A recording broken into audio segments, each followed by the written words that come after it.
Hi listeners, we're on holidays this week and can't get to the cinema, so we thought we'd release an old episode. So in honour of M. Night Shyamalan's upcoming Trap, here is an old episode. Hi, it's Dave here. This is my wife Kathy. Hello. And this is the Cinemile, the podcast where we walk home from the movies. And that's exactly what we're going to be doing today, because the cinemas are open and we're going to go to them and see a movie and then walk home. We are, and I'm excited. So excited. And old listeners will remember. Old listeners. Back in the day, we had babysitter Megan who used to come and mind the kids while we went to the cinema. Well, Megan's back, baby. Megan's back. It's like, do you know what? We're all vaccinated. The kids are sleeping through the night. If not now, when? Yeah. So we're thrilled, like really thrilled. And we put a poll up on Twitter to see what you guys thought we should go see. And you unanimously said we should go see Suicide Squad. No, 42% said Suicide Squad. But we couldn't get a babysitter. It's not out yet. It's not out till tomorrow. And Megan can't do tomorrow. And Megan dictates the schedule of this podcast. So, but a close second with 34%, which is quite high, was old. For reference, Jungle Cruise got 19%, Off the Rails got 5%. What's Off the Rails? I don't know. I can't remember. You made the poll. I made the poll and Google just saw what was in the cinema basically this weekend and put it up. I'm excited about old because it's M. Night Shyamalan, and as a filmmaker, like his stuff I tend to find like hit and miss, but like some of it is really enjoyable. I'll say. And the coolest thing that's after happening is both Dave and I realised just on our way out of the house that neither of us know anything about this movie. Like, we don't even know the premise. Not a thing. And I'm really excited by that because like I've had some really good cinematic experiences with M. Night Shyamalan. Like, I remember being at the Village and not knowing what it was. Yeah, that was a good one. Like having a lot of fun with that movie.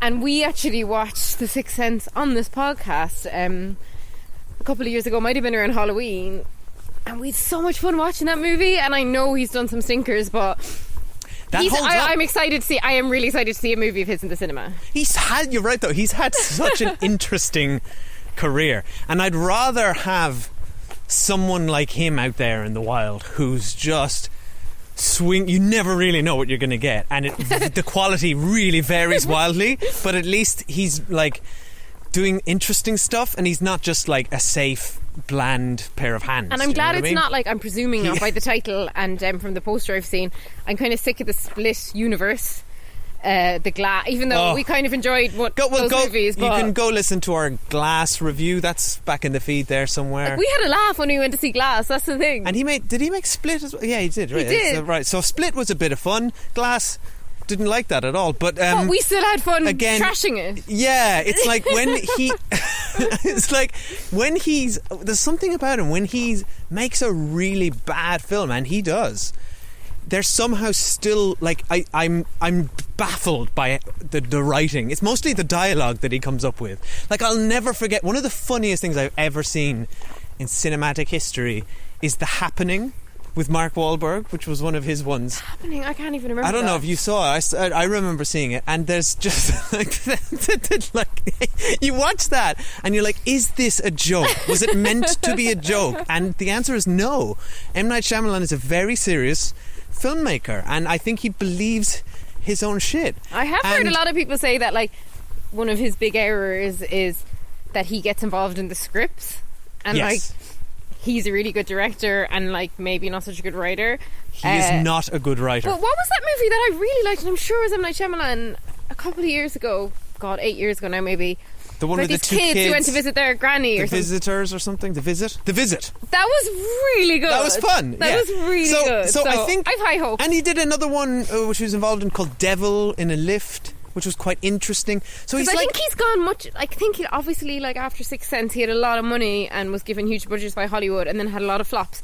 So I think he's back to the lower budget end of filmmaking again. Well, that's what we talked about this in our Glass review. What's so interesting about him is that he's not a safe pair of hands, and has delivered many flops, like The Last Airbender, one of my all-time favourite shows, which I couldn't even bring myself to watch that adaptation, so bad was it described as. Yeah. But so he's certainly not somebody who can command massive budgets and get loads of investment. The Glass film, he self-funded. Wow. That tells you how deep this man's pockets are. But that also, must have made him a lot of money then. I think he 'cause that did well. remortgaged his house and stuff. Like, he's not like he puts himself out there. He really does, both financially If and we owned a creatively. house, which we don't, and were to remortgage it, we couldn't finance anything with said No. imaginary house. So I really do admire the man, his passion, his fervour and commitment. Like, he's not somebody he's not a jobbing director. He's a man who's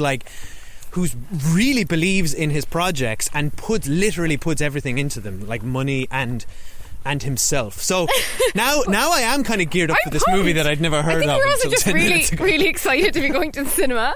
And because loads of people, like so many people messaged us about this movie. It's interesting, like Suicide Squad won the poll, but in terms of commentary on our Twitter and Instagram at the cinema, I'll go and follow and chat to us. Everyone's talking about Old. Right. Like, that's, I think, like maybe one of his typical movies, like it maybe gets a lot of conversations going. That's a great point, yeah, because it's like he's almost like an event in itself. Yeah. Like, and his name is so synonymous with twists. kind of twist endings. Yeah, so I mean, people go into these things expecting I'm excited. twist ending. But I'm let's sure go. he'll do one in this. Yeah, excited. Going to the Light Cinema, Right, one of our faves. No idea what this movie is or what it's about. But here we go. We'll see you on the other side. Bye. On our walk home. Bye. What happened to her, Mom? I don't know. What happened to her? The body has decomposed. How quickly can that happen? 7 years. But she just died. Wait, where are the kids? Trent! Kara! Come here! Hey, have you seen my children? Mom? I'm right here.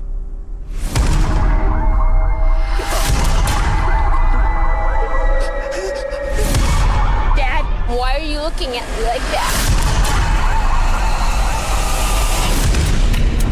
What's happening to us? My daughter just turned 6 2 weeks ago. Mom?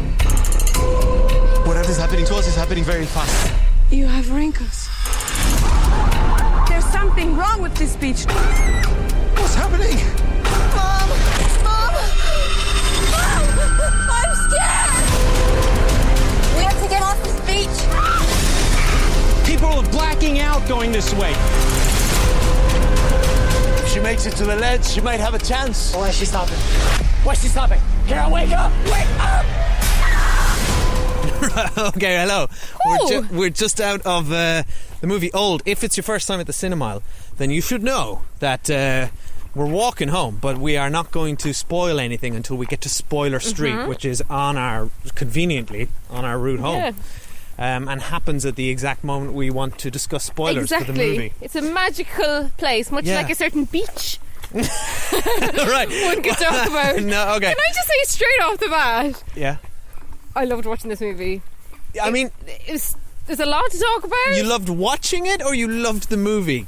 I loved Because watching I it. really had a fun night out. I loved I watching did not it. love this movie. We had a laugh watching this movie. Yeah. Like, there's some things actually that are really good about it. There's some things that are not so good, and we'll get into them. But like off the bat, really enjoyed watching It's it. an M. Night Shyamalan movie. Yeah. I'll tell you that much. If the man is an auteur of sorts. I feel like I would have This guessed. wildly. This movie has everything. Like, you know, we discussed in the intro about how he either kind of delivers masterpieces like The Sixth Sense and Unbreakable, which I only saw for the first time a few years ago, and it really holds up. Or he delivers The Happening, or, you know, allegedly The Last Airbender, and all these kind of things. And this kind of feels like he's doing both. This movie contains. It's really well made. It looks great. It's got some It's really beautiful. interesting stuff in it. It's bursting with ideas. Yeah.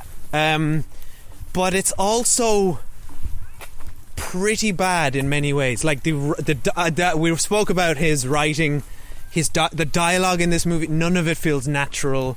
Like, we were laughing out loud at some of the dialogue. Some of the dialogue By is the way, there's no one dreadful. sitting near us in the cinema. It was probably the busiest cinema we've been in a We while. had so much fun. So But we had a lot of space, so we were able to whisper amongst ourselves and slightly giggle at some of the wooden delivery. And you know when you're like, is it the actor's fault or the script's fault? I think it was it's the script's the script. fault. It's definitely yeah. the script. I think the actors, for the most part, really good effort. Yeah, really good I effort. think. But we'll chat about it quickly, but then I think we just need to get to Spoiler Street on this one because Yeah.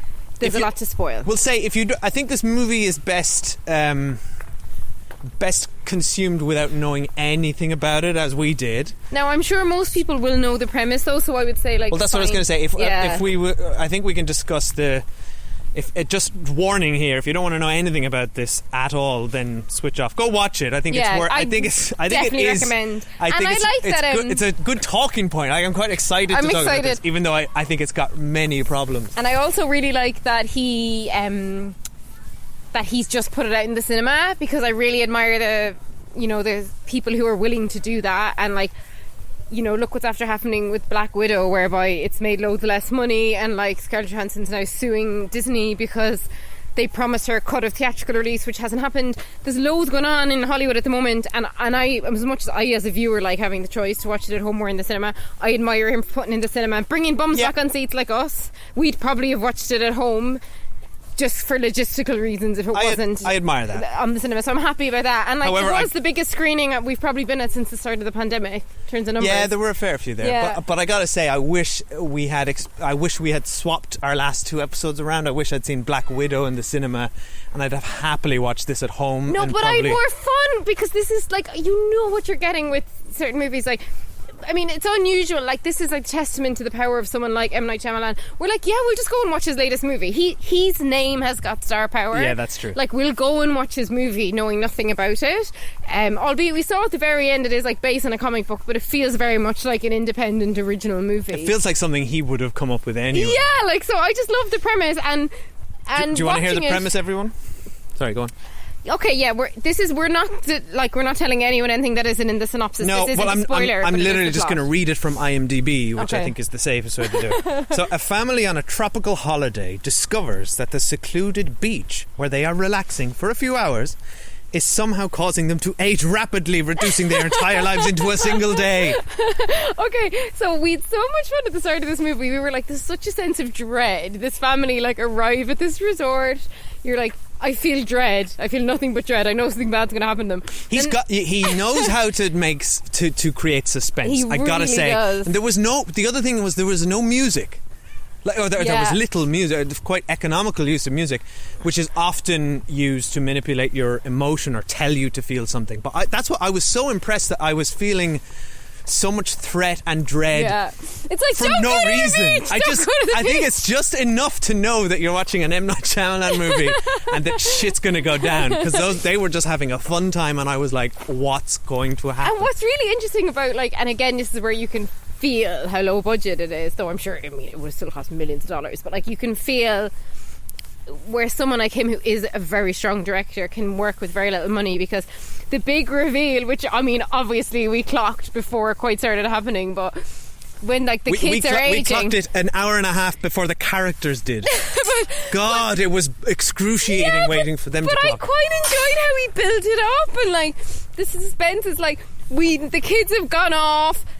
We hear that their voices have changed. We kind of see the back of their head. I think he takes ages to actually spin the camera back around again, where we see that the kids have gone from being like 6 to being like 12 or whatever the leap was. I gotta say, I though, enjoy that. I know, but he pulled that string a little too taut, I think. Do you think it felt like a bit wannabe Hitchcock? Because that's what I felt with a lot of the camera work, the way he was doing it. Yeah. And I don't mind that, actually, but it was definitely like master of suspense type vibe. I think wannabe Hitchcock probably summarises M. Night Shyamalan very well. He likes to insert himself into his movies. There was a couple of scenes where there was a couple of camera shots suspense. where I was like, okay, I feel like he's like directly doing Hitchcock films, but I can't remember what they are. He is no Hitchcock. I loved how he dragged it out. To be honest, that was one of my great joys of the film. It's like, do you know what? Just keep dragging it out. Let us not see that they're older. And then I think we should just go to spoiler street now, because I don't want to spoil anything else. Yeah, okay. Yeah? Recommend. I do recommend it. 100% recommend. I think it's fun. I think it's I have issues an with experience. It does feel like the right duration. It didn't outstay its welcome. It was the right duration. Now I'll say, but it is. Prepare we yourself. Like, it's not. It's not certainly amazing. not good. And like, it's I would fine. say that I wholly enjoyed my time in the cinema watching it, despite having issues with it. Like, I have definite issues with how he treated the female characters. And okay. I think the ending was like joke and should have finished 10 minutes before it did. The They're ending's my very two bad. biggest gripes with this movie. And thirdly, the dialogue is shocker. But how it looked was truly beautiful, didn't it? Like, yeah. It was, we should do have you know looked up what? where they Like, filmed as it. well, like, obviously brought to mind The Beach, the Leonardo DiCaprio movie, and I just like, do you know what? If it's a secluded beach, just don't go to it. I think that's my main movie takeaway. I think no that's good will usually come of the it. opposite advice whenever you go away on holidays. You look for the secluded beach. When a creepy guy working in a hotel says, you and your beautiful family should come to this beach that nobody else Yeah. knows about. Like, yeah. And I really enjoyed a couple of things that they kind of did, whereby they provided them with loads and loads of food. Yeah, They're like, spoilers now. No, spoilers. Spoilers now for M. Night Shyamalan's Old. You have been warned, right? You've been warned. They get older. Don't go. They get so old and so fast. So the right. science. Well, what will we get to first? Can I talk about the treatment of the female I'm characters? okay with the science. Oh, the science made 100% sense. I mean, well, he didn't. Well, he did the clever thing of not going into any detail. Yeah, that's clever. I'm fine with that. I'm fine. Like, okay, there's an area on a beach that, due to magnetism or something, that people age fast. I'm Well, like, they also fine. That's they fine. did one clever bit though, which I appreciated. That's not my issue. Whereby they were like, yeah, but what did they say? Your nails and your hair are already dead, so they won't change. So that's why, because otherwise suddenly they'd all have freakishly long nails or like long hair or like grey Well, hair. you'd have to be cutting your nails every 5 seconds. Right? So they kind of did away with that. I remember at the end I was like, why don't I have missed they grey that. hair? And then I remembered this line. It's like, oh yeah, it's because their hair doesn't change, because otherwise whatever. He kind of dealt with like that. Oh, so that's okay. I think so, because I remember them saying about nails and stuff. Right, so the science is fine. Of course, it makes perfect sense that on this beach you don't age because the rocks stop you aging grand. And what was like... Sorry, opening a gate. One of my issues was like... So, you've got your core group of characters, and then the woman... So, we've got the mom and the dad, who the guy who's great, and I can't remember who he is, but I know he's like in the Che Guevara movie and stuff. He's the only actor I actually recognise in this. Gail Burst. Oh God, what's his name? Anyway, I really like him. I really enjoyed the family dynamic of like a family who are about to get a divorce, and also the mom's really kind of ill. Gail Garcia Bernal. Yeah, and I really like him. So basically, that's like our core family. But then, like, we get on the beach, and as everything starts happening, which is like really kind so you've got like the young girl of the other family who ends up, you know, very quickly aging, getting pregnant, then kind of horrific birth scene, and then quite soon after she climbs up a load of rocks and falls down, right? Like, that's all really gruesome. And then her mom is, first of all, from the very beginning I was skeptical as how he's going to handle this so-called trophy wife. I was like, what's he doing with this character? And it was horrible. They didn't really dimensionalize her at all. They didn't just not dimensionalize her, they like punished her. Basically, her mother-in-law died, then her daughter had this unbelievably horrific experience. No one even went to tell her that her daughter had died. Then her husband, who I guess is some sort of early onset I think dementia. They reference at the end that he had a violent form of schizophrenia. Right, and he seemed to be very I forgetful as well. And then he's obviously like racist, and he's like a murderer and all this stuff. So all this stuff's happening around her, and then how she's treated is she goes into this cave. Like, granted, this was like a ghoulish scene that like visually I enjoyed, though I didn't quite understand. Where like she kept breaking her own bones. Well, and they kept said resetting. they threw it away. They explained it with a throwaway bit of exposition from the two kids as it was happening.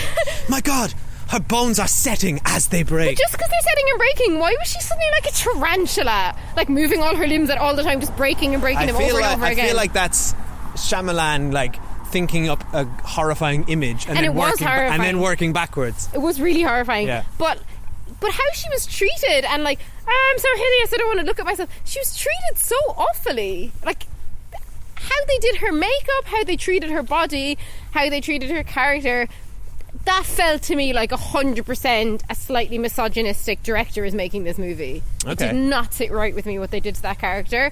And while I appreciate the ghoulishness of the scene, technically, you know, it was quite cool to look at. I was just like, but why is her character the one this is being levied at? It just felt really weird to me. Well, and all the shit that happened to her daughter was so gruesome. Well, let's talk about that a bit more then, because she felt like a stereotype. 100%. Her husband felt like a stereotype. And they're both kind of punished for being those stereotypes. Well, no, right? the husband wasn't punished. The husband was like a racist murderer. Well, he was punishing.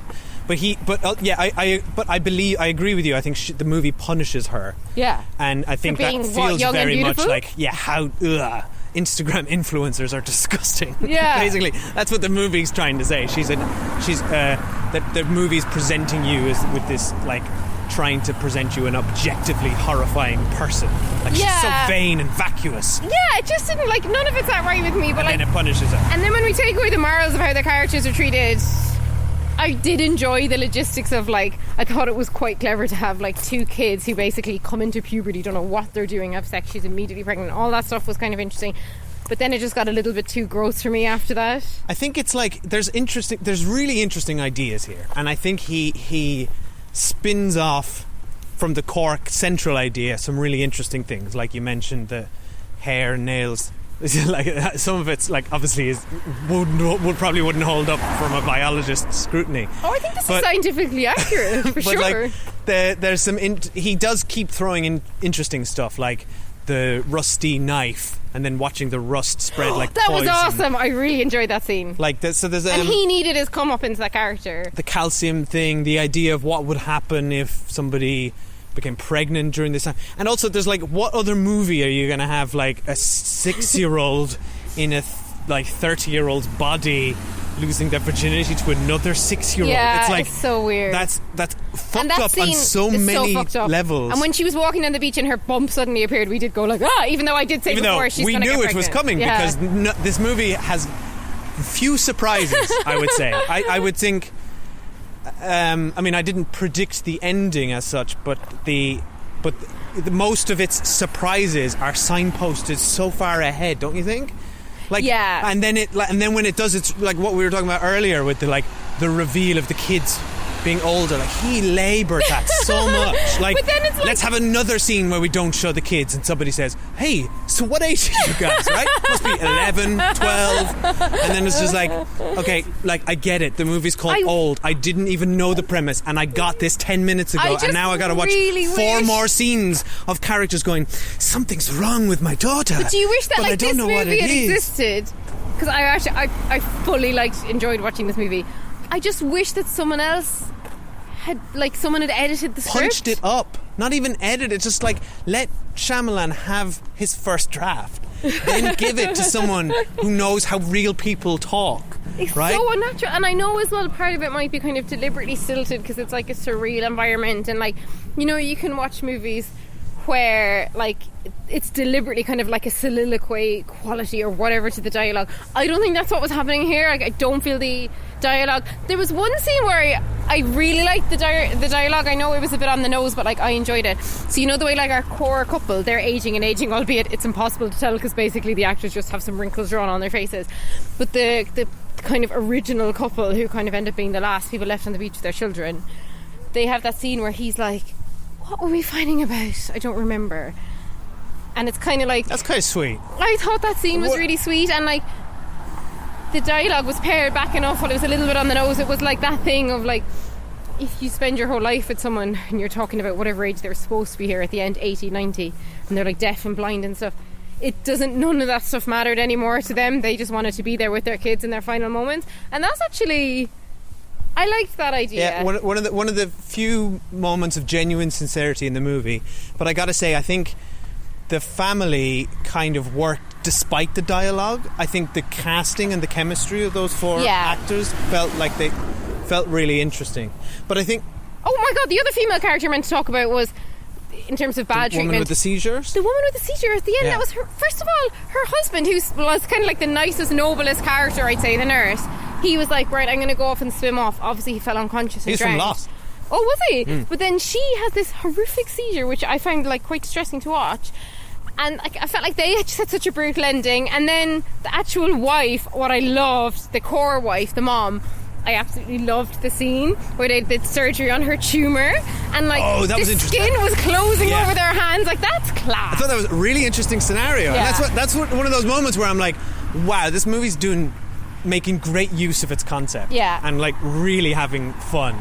So, but I'm like, yeah, it worked. Like it worked. It worked as sort of a sci-fi genre piece, and then and horror, and it made really good use of a concept I don't think I've seen before. Yeah. And was very interesting. But I don't think the character or the characters, for the most part, felt very one note. There's no real theme to any of this that I could gather, except maybe influencers are bad and divorce, people getting divorced need time to figure things out. I don't know. I don't know what the movie's trying to say. Getting old is doesn't feel nice on your body. There's nothing to pull here thematically, but it looked nice. It was interesting.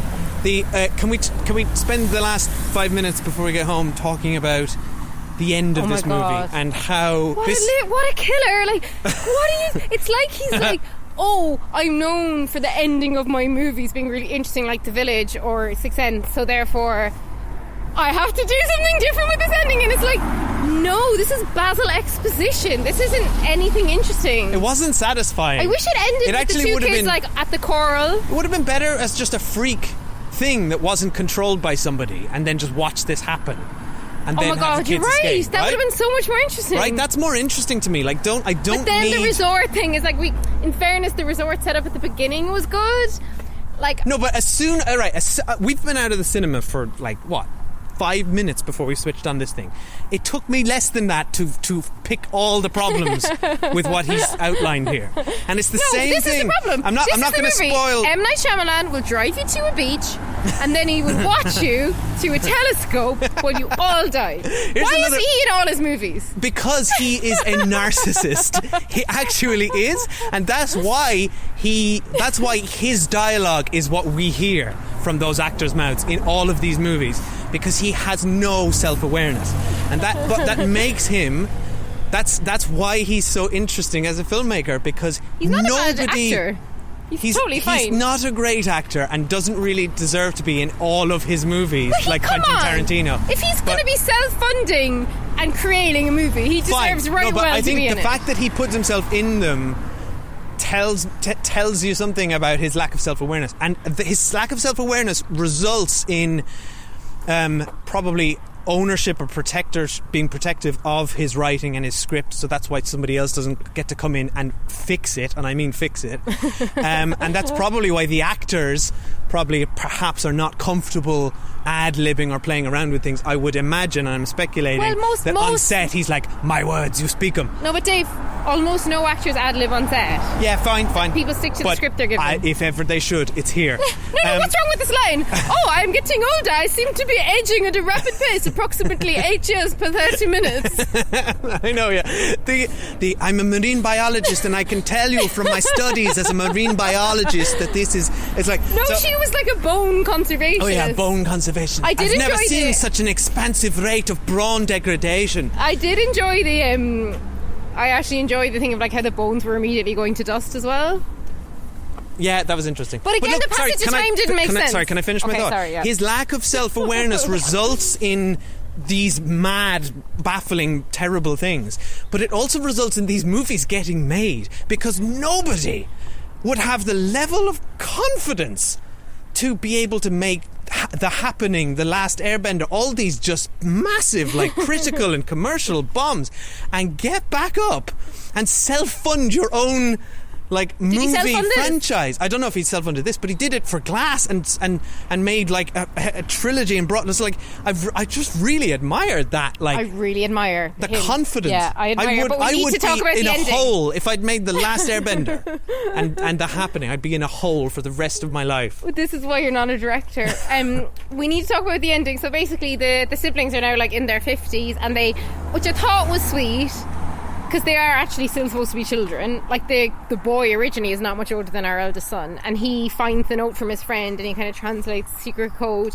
and it says, My uncle "Don't." doesn't like the coral. But I liked that, and I just Yeah, wish that's they'd fine. gone to the coral swamp to breathe it for air and like cut. That's the end of the movie. The end. They got out.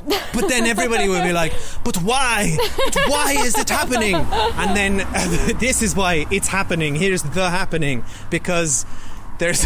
I haven't seen that happening, so don't spoil it for me. No, this is why it's happening. Oh, it's I'm not happening spoiling the for happening. multiple reasons. Firstly, Science needs it to happen.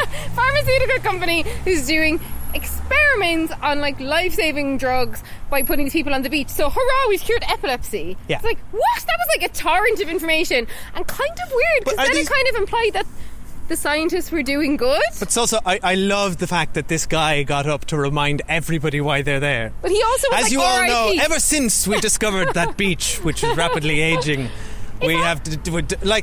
Yes, they all seem to believe they're doing good, which I'm like, surely nobody at a pharmaceutical company who's developing experimental drugs through trials that result in the murder of innocent children can be that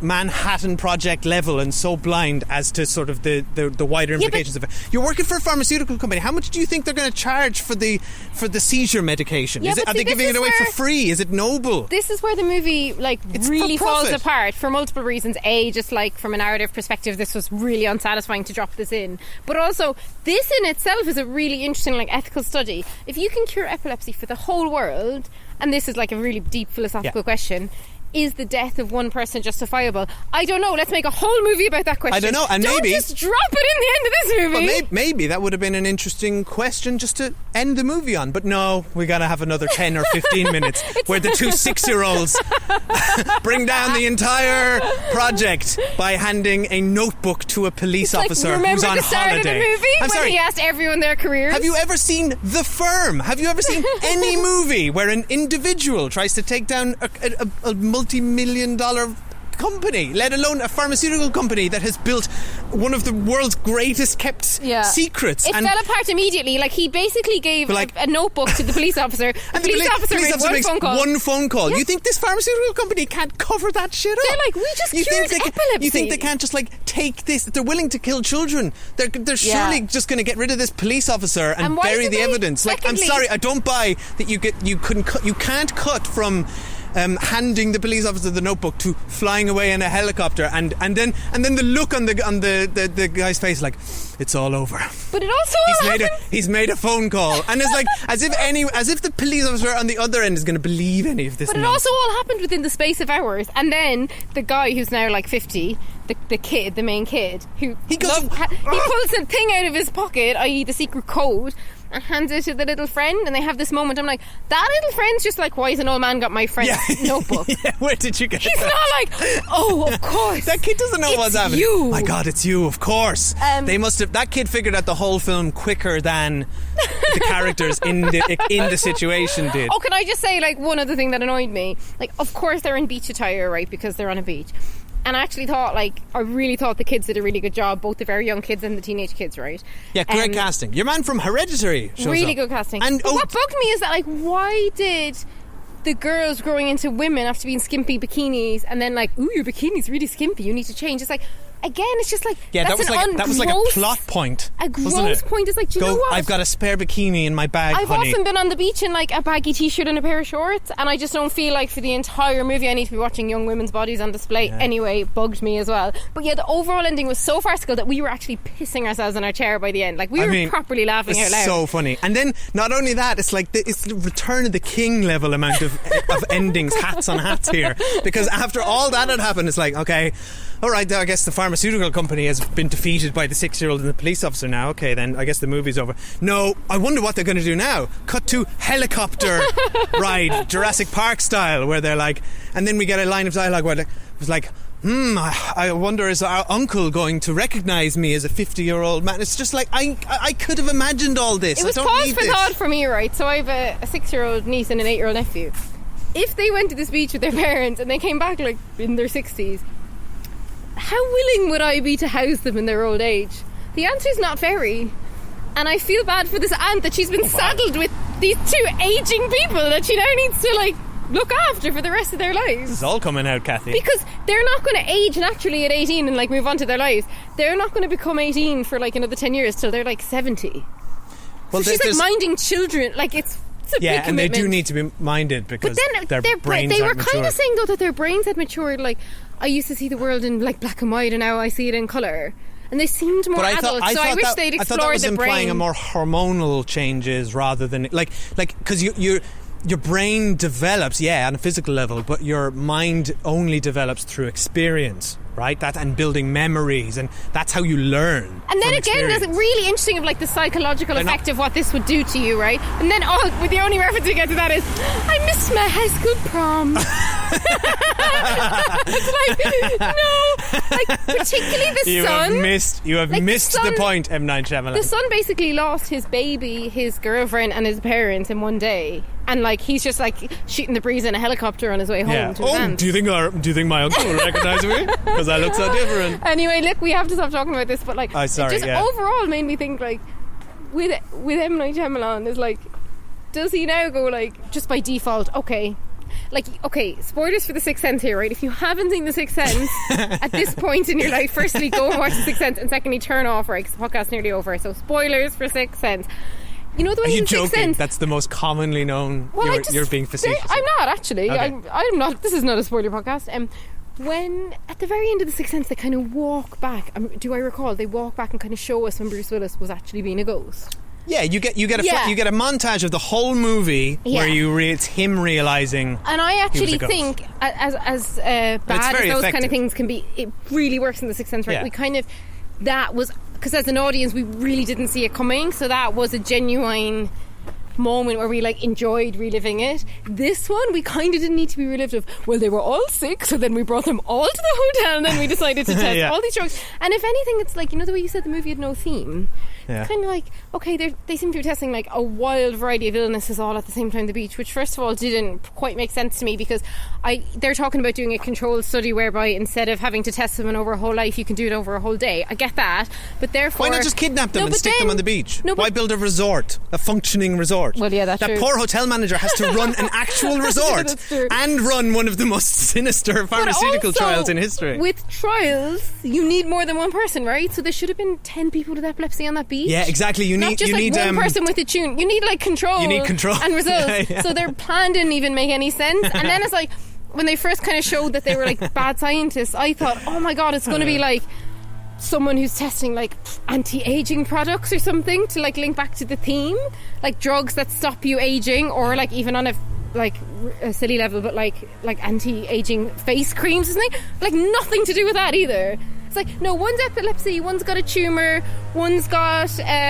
whatever psychosis or early onset dementia, I don't know why he had, one has a calcium deficiency. It's like, but you didn't, what's the trial? Because okay, you gave her the epilepsy medicine, but did you not give the other woman like a lifetime worth of calcium supplement?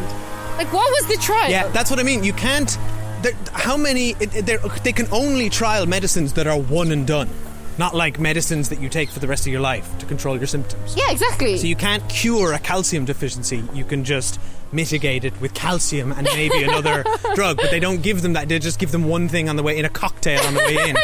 And it's like, that's all you're testing. You're just testing one. Oh my god, we should have had my sister Elizabeth on, who's actually seen it and recommended we go and watch Lockdown Lizzie, who used to live with us. She should have been on as her science correspondent. How many pharmaceuticals that you ingest do one thing and you're fixed? Yeah. Like, I don't think that they even exist. No, and certainly this is not a control, so we're going to come back with a science special on this movie, right? One more thing, that like, one more other massive flaw in all of their plan was like, fine, I get it, right? You're inviting people who are sick and you're wiping off their whole families and whatever, disappearing them off the face of the earth. And they appear to have flown them on a private airline to the resort because no one had any trace of them travelling. No, and I'm like, if I applied for a holiday... I'm sorry. Surely I tell my family where I was going. Oh, look, we found this amazing thing. No. Here's the link. But also, if I got a receipt from the pharmacy for a holiday and then I booked it and it said, oh, you get a free charter jet, I'd be like, something's a bit weird That's with a this scam. holiday. Yeah, but even then I'd be like, she looked at it on a website. She said she found it online via the pharmacy company. I'd be sending pictures of the place I'm going to in my family group to being like, guys, check out the beach we're going to. And then it's like, if my entire family disappeared the following week, and then my relatives contacted the resort and be like, I'm sorry, we have no records of those people, I'd be like, maybe I should phone one police officer who will crack this whole thing. But the other problem they had was they decided to trial one of their medicines on a man who had blood clot issues, who happened to be one of the most famous rappers in the world, according to the movie. Why would you do that? Yeah. Why would you bring a famous person to your trial? I forgot about that. Right? That's the stupidest bit of decision making from these people who are as sinister pharmaceutical. And then there was like a brief moment where it kind of seemed like the teenage daughter was trying to hook up with them, and we were like, please let that not happen. And it didn't, thank God. Thank God they didn't do that. Yeah. Instead, they brutally murdered him. Oh God, that was horrific. Honestly, like, the treatment of the characters in this movie was brutal, and that was like the horror element. Now everyone pretty much got a brutal treatment. We gotta go. This is taking too long. I wish M. Night Shyamalan would make a movie every day of the week, frankly, because it's so much fun to talk about. That's so much fun doing this podcast. I'm glad we saw it, and long may his reign continue. I'm so glad he's out there making mad shit, because there's nothing like it. Because as much as I sort of do think he there's a real lack of polish, particularly on the script, I'm kind of like, it's more fun this way, because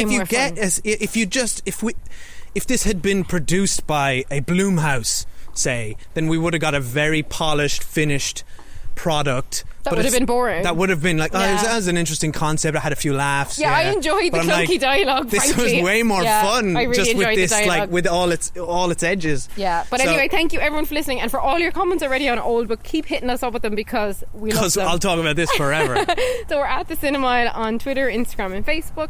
We're thecinemile@gmail.com, and of course over on our Patreon, where we do retro movie watches and loads of TV reviews. We're patreon.com/Cinemile. And of course, I just said of course again, we would really appreciate it if you're on Apple Podcasts in particular to rate and subscribe us there. We love when we get that. That's what helps, like, other people find us, etc. And it's kind of like the currency of podcasting, for better or worse, is over at Apple Podcasts. So please rate us there. Thank you. Thank you. Bye. Bye. We never leave each other. Nothing separates us. We're connected to something bigger.